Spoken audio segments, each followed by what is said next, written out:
Welcome to Dental Unscripted,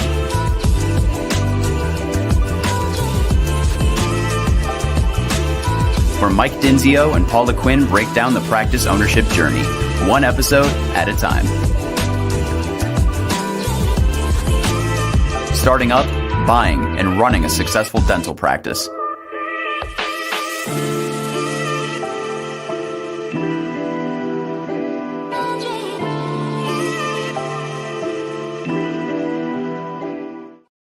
All right. Good morning. Welcome to another episode of Dental Unscripted. I don't know if you're listening to this in the morning or maybe at night, but it's morning for Paula and I, and we're in the studio today talking about job descriptions. It's going to be a fun episode, and we're happy to be here, and we appreciate you listening and being part of our little community.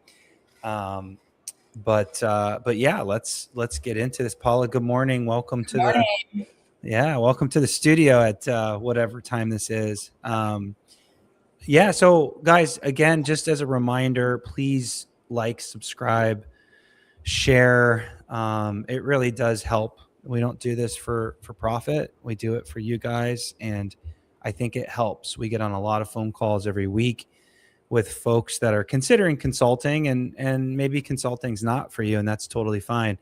But I think the podcast does give you a lot of great information when you're going to buy, start, or run a practice. And it's just fun sharing ideas and topics and whatnot. And so liking us, subscribing, even giving us a Google review or whatever it is, Spotify review, it really does help the program. So we'll take a Google review. I mean, we'll take a good review. Paula, like we were thinking about doing this topic of job descriptions, and you are the one that really works in office with doctors, and as something as simple as job descriptions, it's kind of mind-blowing from someone like me sitting on the outside looking in, on how simple but important this is in every business, let alone every dental office. What do you see? Why is this important in a dental office? Gosh, so many reasons. I think the first couple of reasons, it's, if there's more than one person up front or more than one person helping up front, I think that sometimes people can think somebody did something and it didn't get done. Mm-hmm. If we're all sharing in duties, it's like we're all verifying insurance, and all of a sudden the next day someone's not verified. There's a couple of things that happen. Number one, somebody's not verified. It messes up our day. Number two, who do we go to? Whose fault is it? I'm going to say it's her fault. She's going to say it's mine.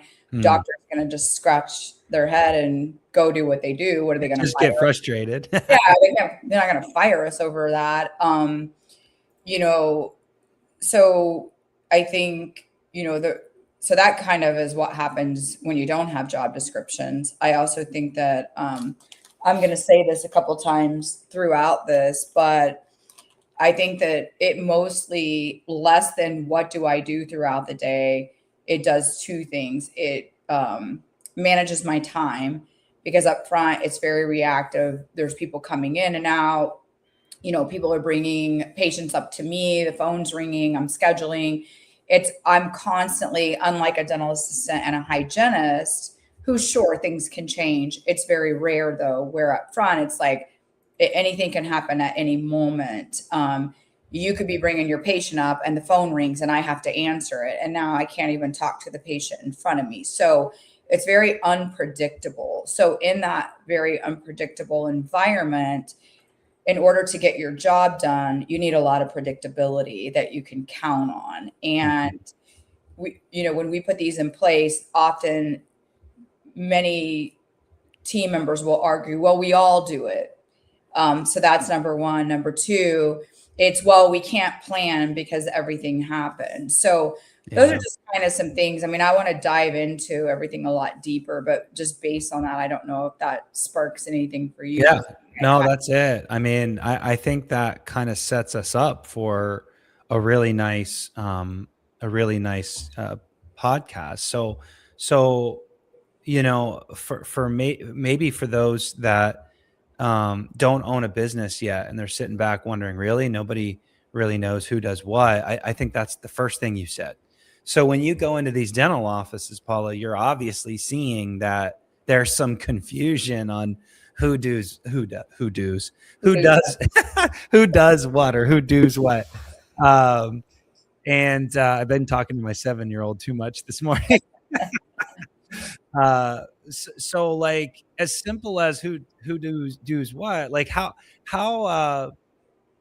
like is that's a real thing? That's a real thing. Go oh, in, people don't really know what they're supposed to do. exactly. Well, I think, yes, the things that you're forced to do, answer the phone, schedule a patient, there's things you just have to do, you're going to do, but it's the things I think that drive the business that mean the most that either nobody's doing Yeah. or it's getting very little attention. And that's the big thing. There are things we do that of course keep the business afloat, but it doesn't drive the business. Oh And yeah. in order to drive results, you need a plan around it. You need a not necessarily a lead person, but an accountable person. You need a time management plan. It has to be super intentional, or Yeah. it's not going to happen. I always equate it to, like, let's say that you want to work out, grocery shop, pick up your dry cleaning. I mean, name 10 things off you want to do on a Saturday morning. Okay. Mhm. Well, if you don't write it all down, or in your head, you don't say, okay, cleaners opens at 8, I'm going to do that. I'm going to go by the grocery store, make a grocery list, or you can even just compare it to grocery shopping. Are you going to get it done? Some of it, right? Yeah, no, totally. That happened to me yesterday. I was grocery shopping and I was on the phone and I had the list. I put it into my little Alexa. You had a list. I had the list. I had the job description. I had the list. But I was on the phone not checking the list. And guess what? I got 70% of it. But now this morning I was making some breakfast and shit, I forgot the butter. Forgot the butter. The eggs. And that's, but it's even worse. They're missing the eggs. It's the big thing sometimes, because that phone kidnaps us. Those patients kidnap us. The team kidnaps us. And then those eggs that are probably the most important ingredient in the entire breakfast never gets done. So guess what? You look up. Oh, go ahead. You go ahead. No. I was just going to say, I think look, guys, do not underappreciate this little segment of who does what, because the eggs, the butter, eggs are very important. Butter is kind of a minor ingredient. So of course I used olive oil, and Charlotte said, this tastes like crap. And she didn't say that, but she made a comment. The point here is that the results aren't as good, and doctors are constantly complaining to Paula and I about not hitting goal. Just yesterday, we heard an office not preparing the team for the chart or for the day. The huddle was not effective, and therefore they were not as productive. And like Paula said, the phones and everything's kind of getting done, but the eggs, the most important things in a dental office, the things that we need to be very intentional about to drive the practice's actual freaking goals to pay the bills, are not getting done. The littlest things that are really big things, the eggs. So I think that's very good, because like it's so simple of having specific jobs for people, and it kind of that pivots now to like responsibility, because if you do, and maybe I'm jumping the gun, Paul, and maybe you wanted to tie that last one up, but like without defining who does what, you can't hold people responsible. So sorry if I jumped the gun there. No, not really. I might have gotten into it, but I think it all flows. I don't think it matters. I think I'm kind of gonna waterfall it backward, and I think the biggest results of not having it is empty schedules, low production, um, claims Money. claims not getting paid on time, uh, patient statements not going out. Patients don't get statements on what they owe until, this is a whole nother segment, but until 3 months after they had their dentistry. You're here, we're waiting on a claim, then we get it. Nobody sends statements out on a regular basis. Here, I had my tooth fixed 3 months ago. Guess what? They didn't estimate appropriately. Now they send me a bill for $120, $300, $50. If it's 10, I might not be mad, but if 3 months has gone by and they send me a $325 invoice, I'm going to be like, what? Number one, even though we all know in dentistry world, it's an estimate, but as a patient, I'm going to be like, why is it taking so long to get this? How do I even owe money? I'm not paying this. I've had this tooth fixed for 3 months now. Like all the weird things that people do when they owe you money. So it's just really important that the impact, the domino effect of not having specific job descriptions, not having, like you saying, somebody responsible, and then not having time slots in our day, time management in our day is really detrimental to a practice. So basically, we're just waiting for the month to fall upon us, and we just cross our fingers that we have a good month. And the funny thing is even doctors that have a good month, could they have a 10 times better month? They're just used to that. So that's status quo now. It's like, oh, well, we do about X amount. If you were intentional, like I use the grocery shop list where I mean, I know this is crazy for a Saturday morning, but I put 8 o'clock dry cleaner, 8:30 grocery store. Here's my grocery list. 10 o'clock, whatever that is, 11 o'clock, whatever that is. I'm going to get every one of those things done. I'm not going to get 70% of my grocery list. I'm going to get 100. And I'm going to feel so accomplished in a much shorter amount of time. Yeah. I mean, everyone's left their house before and they've had 6 errands to run and they realize they drove 15 minutes this way, 10 minutes back this way, only to drive 8 more minutes back up to where you were an hour ago. Yeah. Same with the groceries, right? You go down that aisle where the bread is, but you don't grab bread. And then you go and you're like, oh, I need bread, and then you're back in the aisle. So you're inefficient. Yeah, you're back in the grocery store. You're there for an extra 20 minutes. So it's just super important. I mean, I can't express it enough.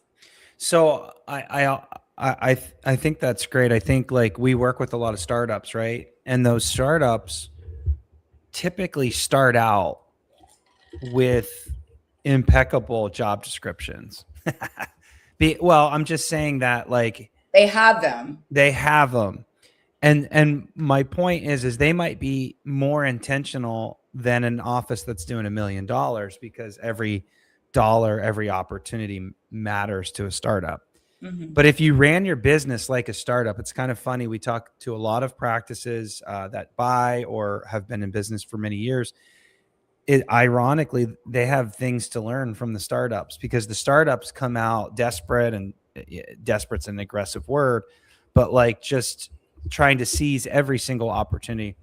And my point to this is that as the startup gets busier and busier, things start falling apart. They stop putting the descriptions together. They don't redefine often as the business grows, or you hire someone, you don't redo the job descriptions, reorganize things.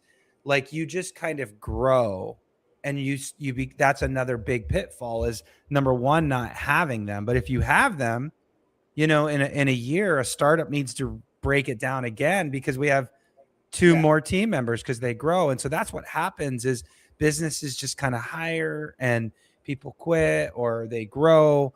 And then it's just not very intentional. So who does what is very important.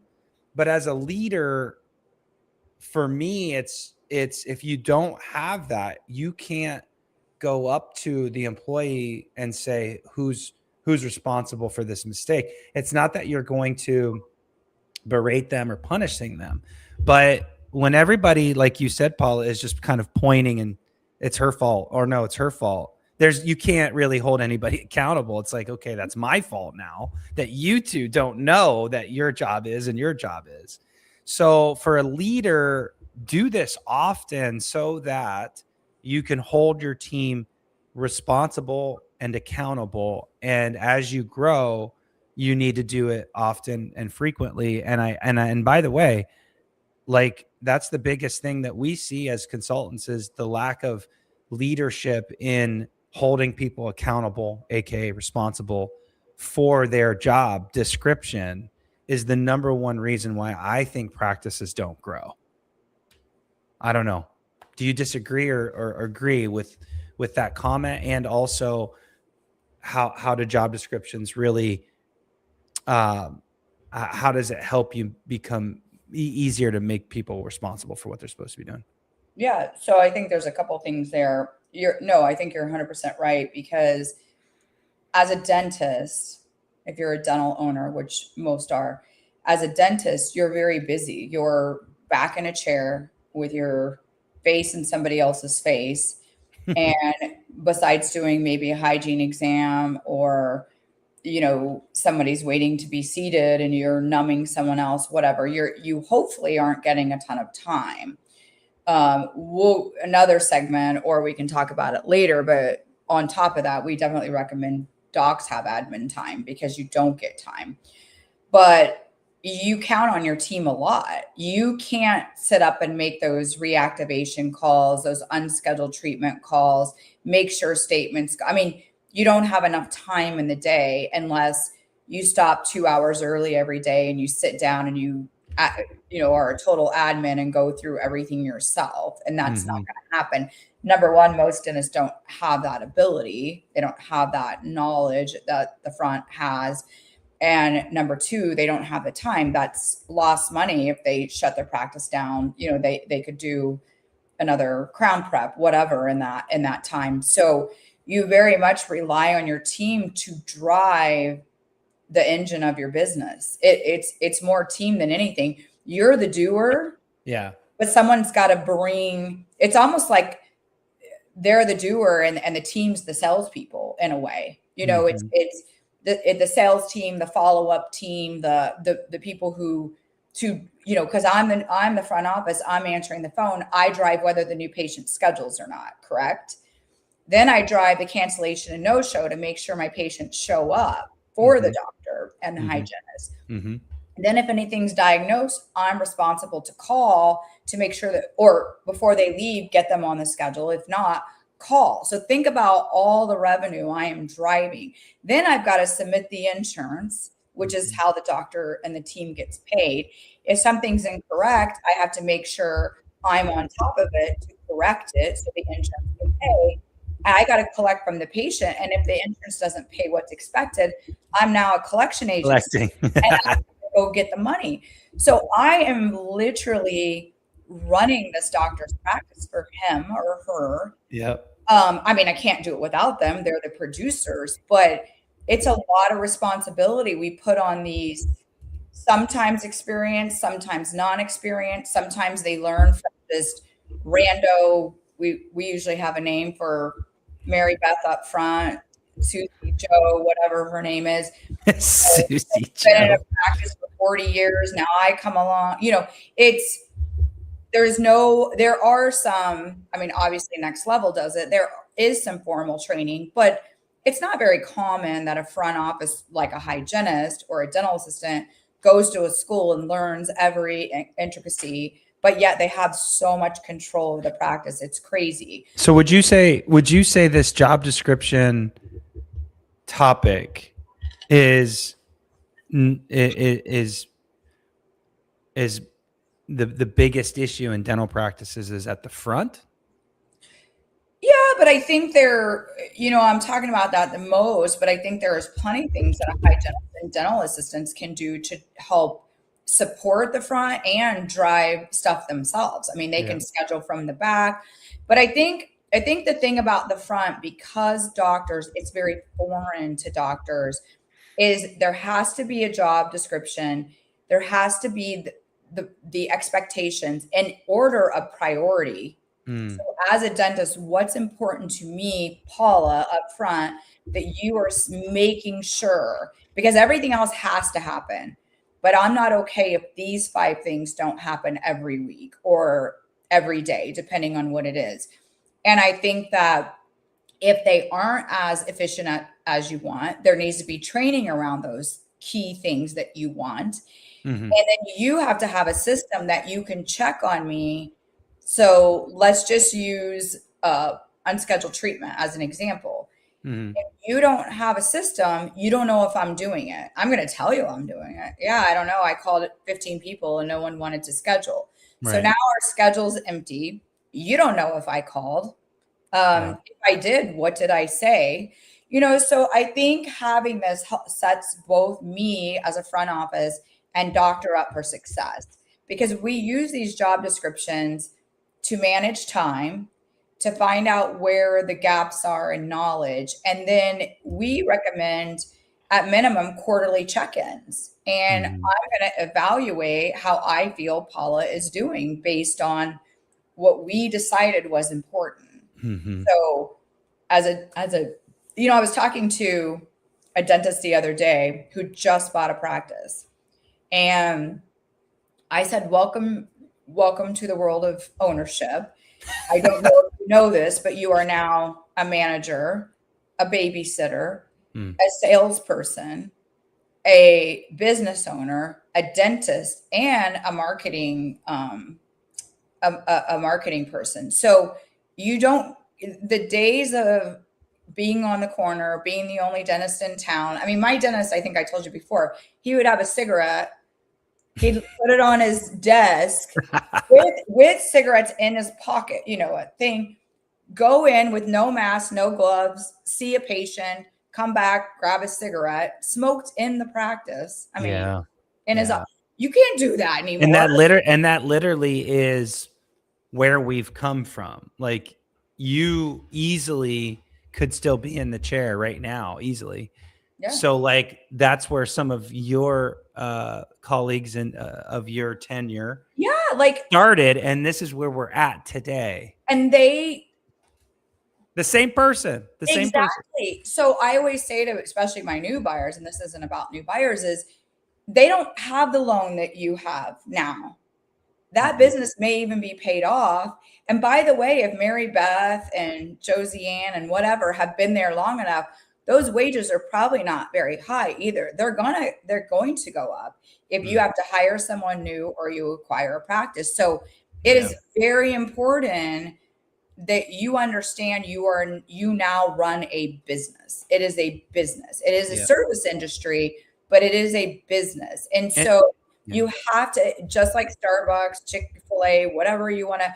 I went into Mercedes yesterday and it was impeccable. I was so impressed of everything that happened. It was crazy. I was sitting there, my wheels were spinning about dentistry in the moment that it happened.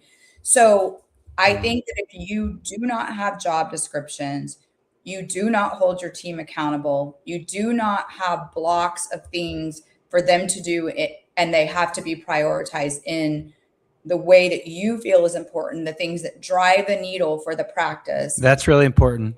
It's a myth. Don't say that too fast. Okay. Well, go ahead. There's so many job descriptions that like the tasks themselves, you could spend the time, take this podcast and really implement. You could do all the job descriptions and, okay, Nancy, Joe, you do these things, and Kimberly, Joe, you do these things, and you both need to answer phone calls, but insurance is your responsibility, filling the schedule is yours, blah, blah, blah, blah, blah, all the things.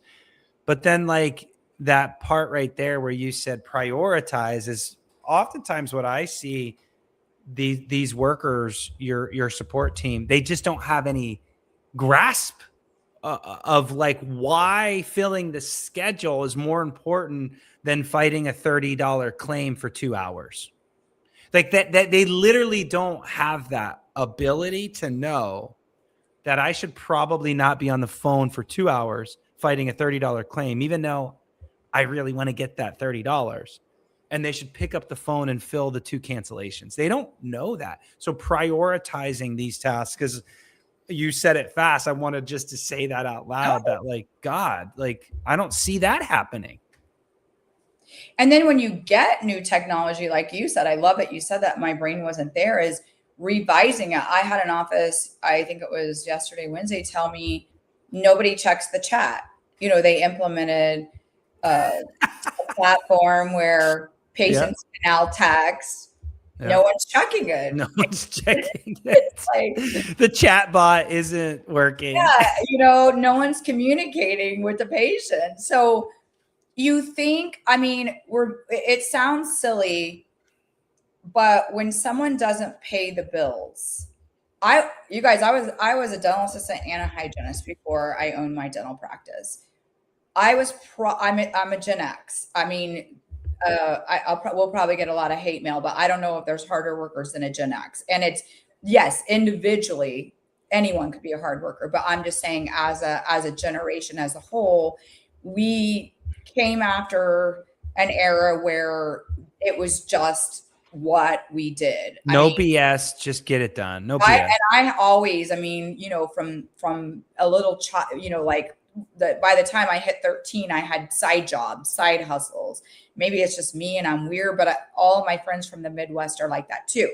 The reason I bring this up is because I really do feel like I had ownership when I work for somebody. I love what I do. I reschedule patients. I try to, you know, discuss flora. I do all the things that I hear people tell me to do. But there is nothing like being the one that pays the bills. Your eyes are open in a different way. And I'm not talking them into anything they don't need. I'm doing the same thing. I'm just much more creative.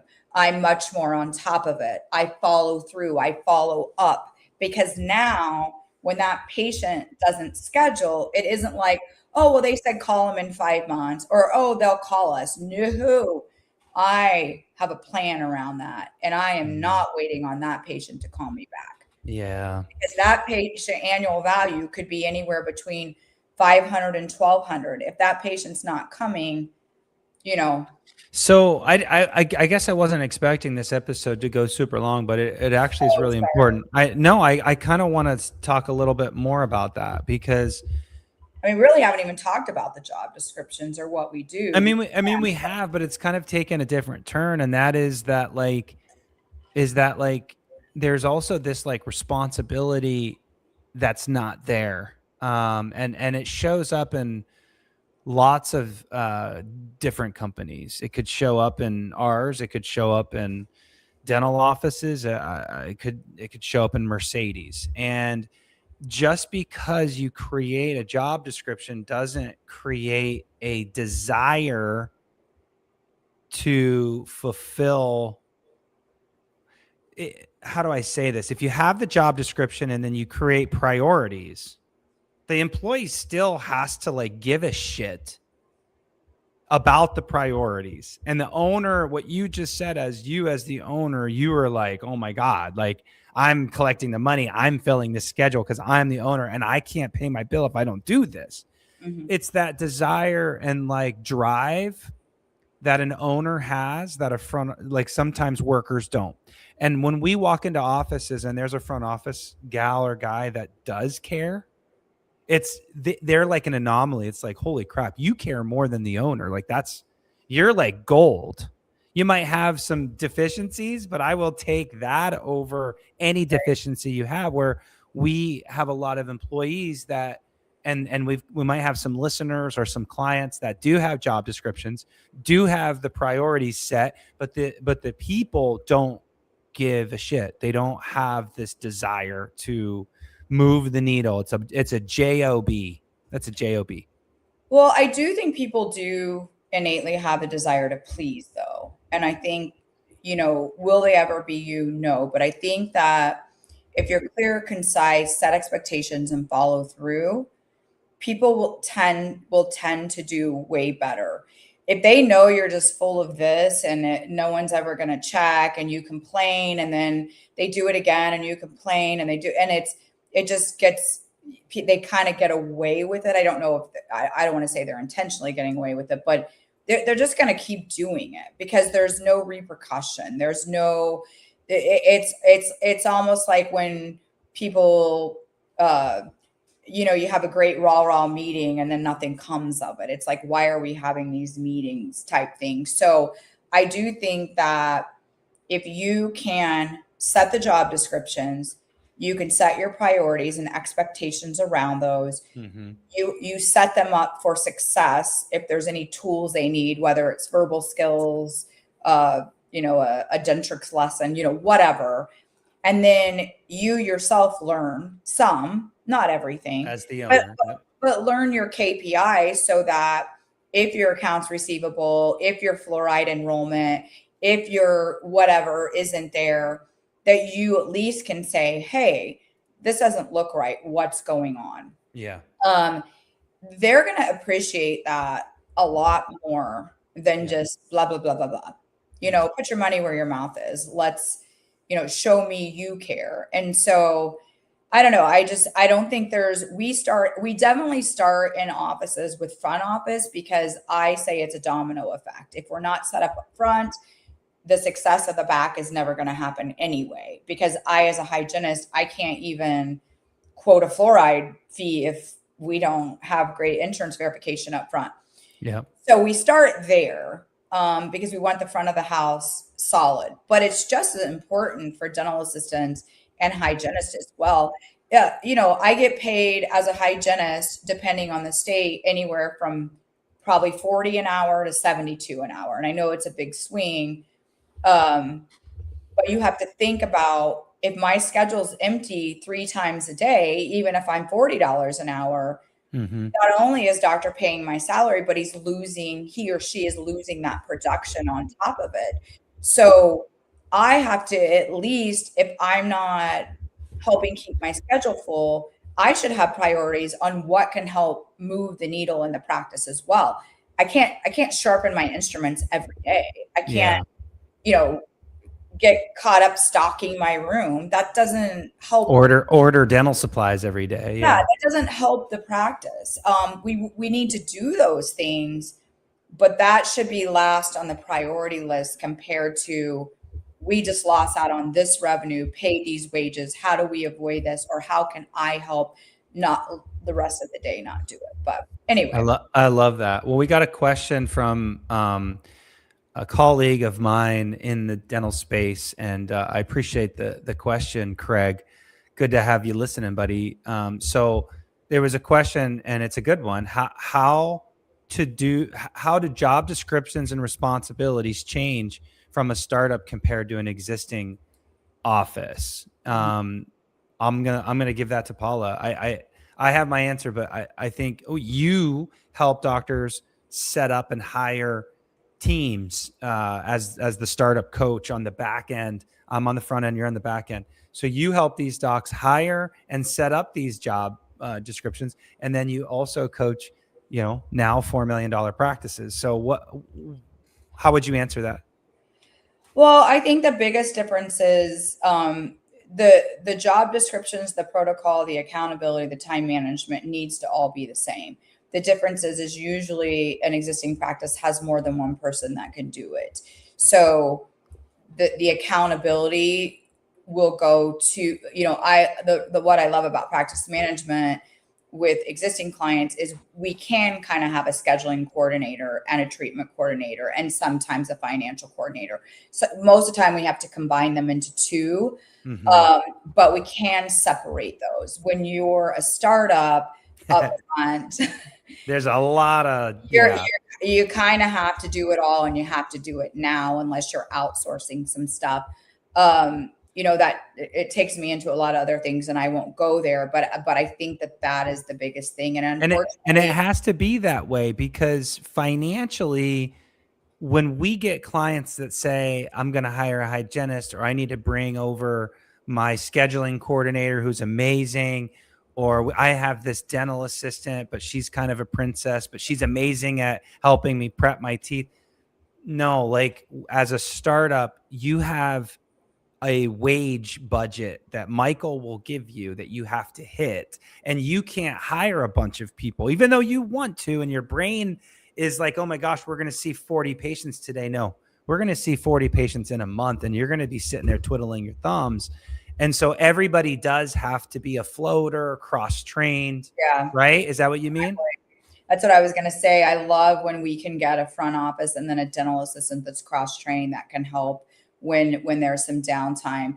I think the hardest thing today, totally different subject, is it's hard to find people with experience in today's world. A lot of people struggle. And when those startups, it's imperative. It is so imperative, because you don't know what you're doing. Everything counts.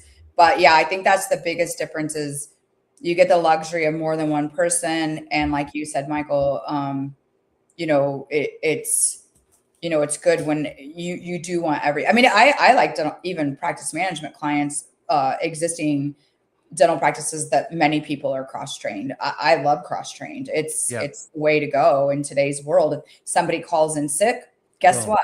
Yeah. And that what's funny is, I know where Craig's coming from. He's probably thinking of like that $4 million practice, and that is the black and white difference.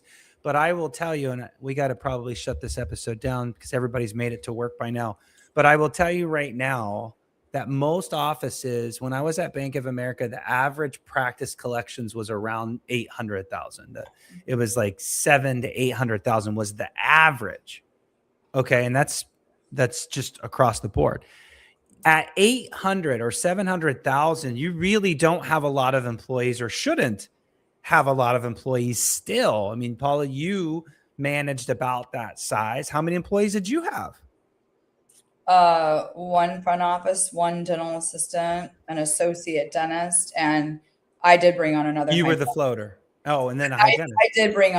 I did have a hygienist. Eventually I brought on two. But those are producers. So if you discount the doctor, you had 1, 2, 3, you had 4, including yourself as a floater. So 5, including the dentist, 4 total. So 4 employees. That's it. But I ran a very, very long time on 3. Yeah, that's true. And you outsourced. So there's that. That's that. Eventually, whole I didn't. Not at first.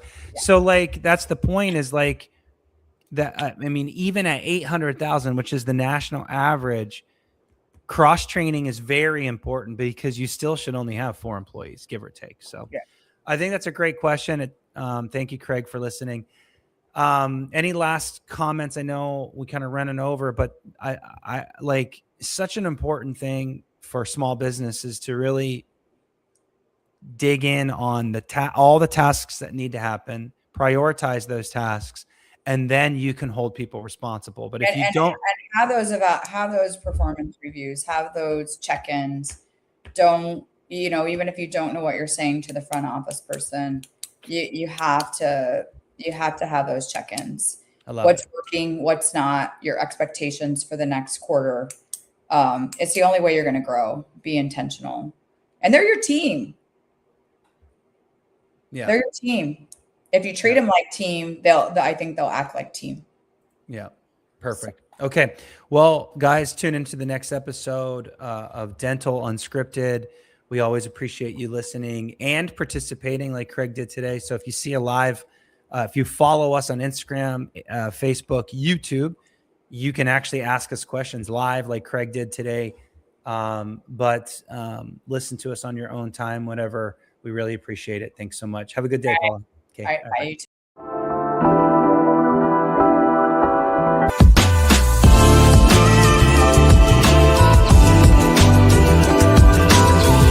Thanks for listening. Let us know how you like the show. Rate us on Apple and Spotify. Subscribe and follow for more.